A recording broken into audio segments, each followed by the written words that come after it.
আমি একটা কথা বলি সব সময়, যে গরু যখন তার বাচ্চা দেয়, তার গরুর পেট থেকে যখন বাচ্চা হয় সেটাকে গরু বলা যায়, ছাগলের পেট থেকে যখন ছাগল হয় সেটাকে ছাগল বলা যায়, মুরগির বাচ্চা থেকে, মুরগির পেট থেকে ডিম থেকে যেটা হয় সেটাকে মুরগি বলা যায়, গরুর পেট থেকে হইলে গরু বলা যায়, ছাগলের পেট থেকে হলে ছাগল বলা যায়, কিন্তু মানুষের পেট থেকে হইলে সেটাকে মানুষ বলা যায় না, সেটাকে মানুষ বানাতে হয়।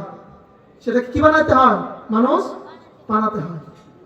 এখন আপনাকে আমাকে ডিসাইড করতে হবে, শুধু হাত পা আছে বলতেই কি আমি মানুষ, না আমার ভিতরে মনুষ্যত্ব বোধ আছে?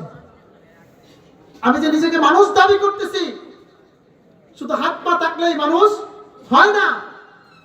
পরিপূর্ণ মানুষ তো তখনই হয় যখন তার ভিতরে মনুষ্যত্ব বোধ থাকবে, তার ভিতরে যখন আদব থাকবে, তখন সেই ব্যক্তিটা পরিপূর্ণ মানুষ হিসাবে সমাজের ভিতরে প্রতিষ্ঠিত হবে।